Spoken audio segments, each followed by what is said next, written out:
Mummy खाવાનું આપને ખાવાનું અત્યારે ક્યાં બનાવ્યું છે? હું બનાવું ત્યારે આપું, અત્યારે ગેસ ચલે નથી મેં પ્રાઇમસમાં. આજ પહેલી તારીખ છે ને એટલે કેરોસીન દિયે રહ્યા તો હું લઈને આવું, પછી તને ખાવા બનાવીને આપું, ને તો ધક્કા ખાવા પડશે આપણે જઈએ.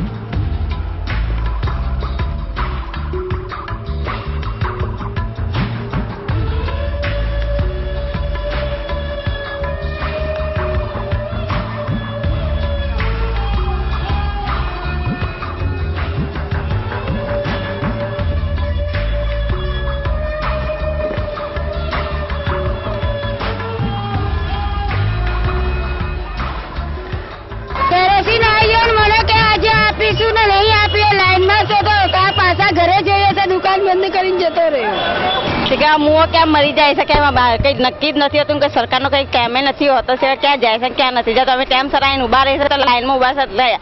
સર, રાશનની દુકાનમાંથી ગ્રાહકને તોલ માપમાં ઓછું મળે તેવી ફરિયાદ આવે તો તમે કેવા પગલાં લો છો? ગ્રાહકે ખરીદેલ ચીજ વસ્તુનું વજન માપ કાયદા નિયમ અનુસાર સ્ટાન્ડર્ડ બેલેન્સ પર વજનની ચકાસણી કરવામાં આવે છે.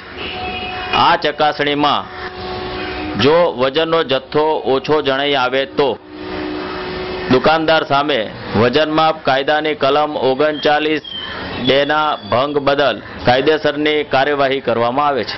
પણ લોકોને તો બૂમો પાડવાની આદત છે કે આ તો સરકારી દુકાન કહેવાય, અને સરકારી દુકાનમાં કઈ દુકાનદાર ઓછું આપે? પણ આપણે નજરે જોઈએ તો સાચું માનીએ તો આપણે 2 લીટરના માપિયાથી માપીને જોઈએ શું દુકાનદાર ખરેખર કેરોસીન ઓછું આપે છે? બેન, તમે શું લાયા? કેરોસીન બેન લઈને આવીશું.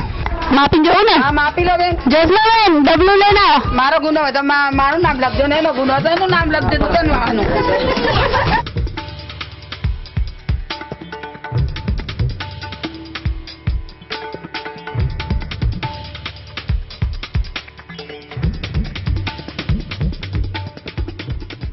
બેન, તમે કેટલા લીટર લાયા હતા? હા બેન, 5 લીટર કીધું હતું. કેટલા લીટર નીકળ્યું? આ 4 લીટર ને કહ્યું બેન.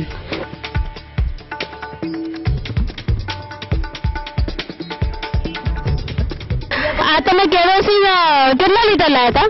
5 લીટર. તો પૂરું 4.5 લીટર નથી તો તમને આટલું ઓછું મળે તો તમે કોઈ દિવસ અરજી નહીં કરતા? બધી બહેનો ભેગી થઈને કરે તો અમે તૈયાર છે અરજી કરવા.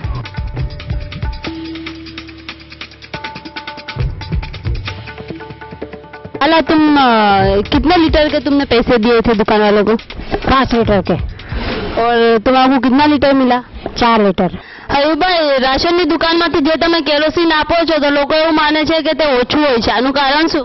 ઓછું નથી હોતું, પણ ડબ્બા નાના મોટા છે. 5 લીટરનો હોય, હવે ધારાનો બી હોય છે અને મોટા 10 લીટરના 12 લીટરના બી હોય છે. તો અમુક ભરાય, અમુક ના ભરાય. અમુક ગરમીના કારણે ડબ્બા ફૂલેલા બી હોય છે. એવું નથી હોતું કે રાશનવાળા ઓછું હાલે છે. હા, નથી હોતો, થોડું ઓછું તો આવે જ ને. 200-250 ગ્રામ તો ઓછું આવે જ છે. તો એનું કારણ શું ભાઈ? એનું કારણ શું કે કમિશન નથી અમારું. 20 પૈસા કમિશન છે, એમાં પણ ગાડીવાળા ઘટ આપે છે, મૂડીમાં વધારે પૈસા લે છે, તો પછી તમારે ક્યાંથી પૂરું કરવાનું?